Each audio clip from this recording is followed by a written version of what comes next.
श्री स्वामी समर्थ. विद्यार्थी मित्रांनो, मी प्राध्यापक विशाल सर. मागच्या 20 वर्षापासून मी शिक्षण क्षेत्रात आहे. 10वी गणिताचा भाग 1 चा पेपर हा 6 मार्चला होणार आहे. याच्यातले काही आयएमपी प्रश्न मी तुम्हाला सांगणार आहे जे बोर्डाच्या परीक्षेत 100% येणार आहेत. याआधी तुम्ही नाना फाउंडेशन नावाचं ऍप प्ले स्टोअर वरून डाउनलोड केलं नसेल तर डाउनलोड करा, कारण एवढ्या सगळ्या प्रश्नपत्रिकांचा अभ्यास करून मी तेच तिथे सर्व आयएमपी प्रश्न सर्व विषयांचे ठेवलेले आहेत. इंग्लिश मीडियम, मराठी मीडियम आणि सेमी इंग्लिश मीडियम. आता मागच्या 10 वर्षात जर तुम्ही बघितलं गणितामध्ये कुठले प्रश्न रिपीट झालेले आहेत, पुन्हा कुठल्या प्रश्नाला किती मार्क मिळणार आहेत, कुठला प्रश्न कोणत्या प्रश्नात विचारला जाऊ शकतो, याचा डीप अॅनालाइज आणि डीप स्टडी केलेला आहे. एवढ्या प्रश्नपत्रिका आहेत माझ्याकडे आणि जवळपास शिक्षण क्षेत्रात 20 वर्ष मी घातलेले आहेत. तर याच्यामध्ये तुम्हाला नाना फाउंडेशन ऍप लागेल किंवा दिलेल्या नंबरवर तुम्हाला संपर्क करायचा आहे. आता एक प्रश्न सांगतो, नोट डाऊन करून ठेवा. पेपर झाल्यानंतर तुम्ही परत वाटल्यास कमेंट करा.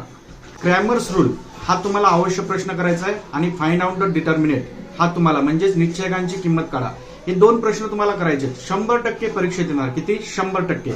आणखी तुम्हाला A to Z मॅथचे प्रत्येक प्रश्नात किती प्रश्न असतील, कशा प्रकारची गुण विभागणी आहे आणि कोणते प्रश्न येतील, हॉट्स प्रश्न विथ इन्क्लुडिंग 1 आणि 2, थेरम सर्व, सायन्स 1च्या सर्व, सायन्स 2चे सर्व, हे सर्व प्रश्न हवे असतील तर दिलेल्या नंबरवर संपर्क करा किंवा आताच नाना फाउंडेशन ऍप डाउनलोड करा.